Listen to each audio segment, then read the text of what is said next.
Operation లేకుండా మోకాళ్ళు మరియు నడుము నొప్పులకు అత్యాధునిక చికిత్స డాక్టర్ భావన హర్వాని గారి ఆధ్వర్యంలో ఆర్ఎఫ్ఏ మరియు ప్లాస్మా పద్ధతిలో చిన్న ఇంజెక్షన్ తో పరిష్కారం. Hospitals road number 12 Banjara hills. తెలంగాణలో స్పెషల్ ఇంటెన్సివ్ రివిజన్ ప్రక్రియ ప్రారంభం కానుంది. బూత్ లెవెల్ అధికారులకు ప్రజలు సహకరించాలని కోరారు సీఈఓ సుదర్శన్ రెడ్డి. వచ్చే నెల 15వ తేదీ నుంచి మొదలయ్యే ప్రక్రియ 5 నెలల పాటు సాగనుందన్నారు. ఈసీఐ అడిగే 12 డాక్యుమెంట్స్లలో ఏదైనా ఒకటి చూపిస్తే చాలన్నారు. 2002లో జరిగిన ఎస్ఐఆర్ ప్రక్రియతో ప్రస్తుత ఓటర్ లిస్టు జత చేస్తామన్నారు.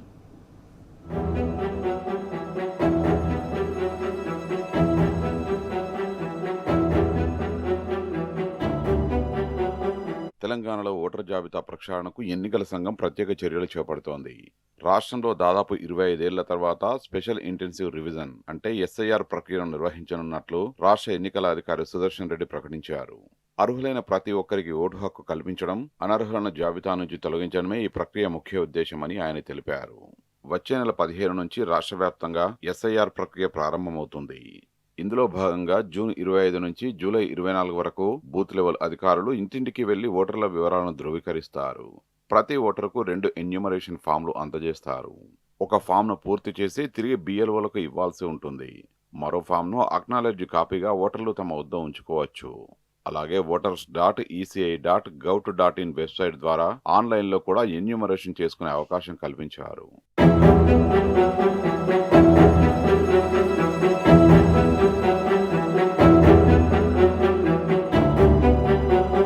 తెలంగాణ రాష్ట్ర ఎన్నికల వ్యవస్థకు సంబంధించిన తాజా గణాంకాలను అధికారులు విడుదల చేశారు.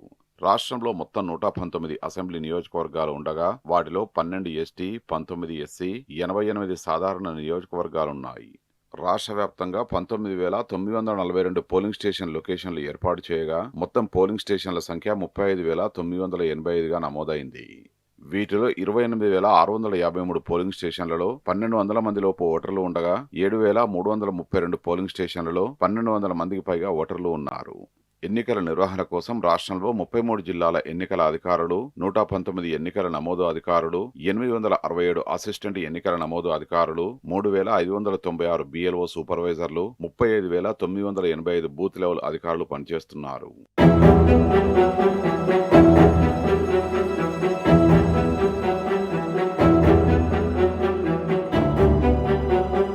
2011 జనగణన ప్రకారం తెలంగాణ జనాభా 3,50,03,674గా ఉండగా అందులో పురుషులు 1,76,11,633 మంది, మహిళలు 1,73,92,041 మంది ఉన్నారు.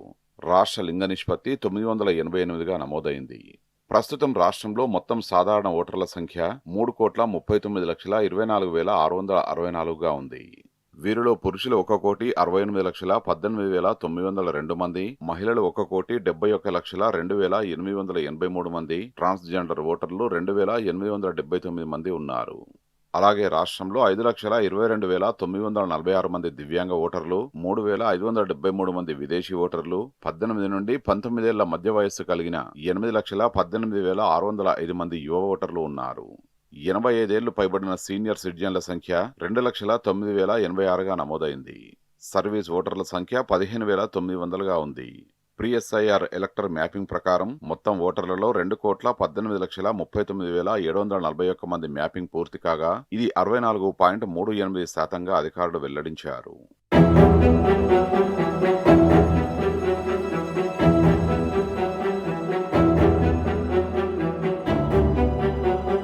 ఈ ప్రక్రియలో సేకరించిన వివరాల ఆధారంగా డ్రాఫ్ట్ ఓటర్ జాబితా సిద్ధం చేస్తారు. ఆ జాబితాను రాజకీయ పార్టీలకు అందజేయడంతో పాటు అధికారిక వెబ్సైట్లో కూడా ప్రచురిస్తారు. డ్రాఫ్ట్ జాబితాపై జూలై 31 నుంచి ఆగస్టు 30 వరకు అభ్యంతరాలు, సూచనలు స్వీకరిస్తారు. వచ్చిన అభ్యంతరాలను పరిశీలించిన తర్వాత అక్టోబర్ 1న తుది ఓటర్ జాబితాను విడుదల చేయనున్నట్లు సీఈఓ సుదర్శన్ రెడ్డి వెల్లడించారు. రాష్ట్రంలో చివరిసారిగా 2002లో ఈ ఎస్ఐఆర్ ప్రక్రియ నిర్వహించారని, ఇప్పుడు మళ్లీ భారీ స్థాయిలో చేపడుతున్నామని ఆయన గుర్తు చేశారు. ఓటర్లందరూ సహకరించి తమ వివరాలను సరిచూసుకుని అవసరమైన ఫామ్లు సమర్పించాలని ఎన్నికల అధికారులు విజ్ఞప్తి చేస్తున్నారు. ఎస్ఐఆర్ ప్రక్రియ ఎలక్షన్ కమిషన్ ఆఫ్ ఇండియా వారు 12 స్టేట్స్ కి ఇదివరకే పూర్తి చేయడం జరిగింది. ఇంకా 19 రాష్ట్రాలకి మొన్న విడుదల చేశారు. ఆ షెడ్యూల్లో మన రాష్ట్రానికి వచ్చే నెల 15 నుండి స్టార్ట్ అవుతుంది. 15 నుండి 24 వరకు 15 జూన్ నుండి 24 జూన్ వరకు ప్రిపరేషన్ ఆఫ్ ఎలక్టరల్ రోల్ అంటే printing, giving it to the districts, ప్రతి ఒక్క డిస్ట్రిక్ట్స్ కి ఇవ్వడం అనేది జరుగుతుంది. రాజకీయ పార్టీలతో ఇప్పటికే సమావేశం నిర్వహించామని, వారి సందేహాలను కూడా నివృత్తి చేశామని, ఎలాంటి అపోహలు పెట్టుకోవద్దని చీఫ్ ఎలక్టోరల్ ఆఫీసర్ తెలిపారు. పోలింగ్ బూత్ ఏజెంట్లను కూడా నియమించుకొని సక్రమమైన పద్ధతిలో రాజకీయ పార్టీలు ఈ ఎస్ఐఆర్ కు సహకరించాలని కోరారు. ఇక ప్రజలు ఆందోళన చెందాల్సిన అవసరం లేదని, అధికారులకు సహకరించాలని స్పష్టం చేశారు.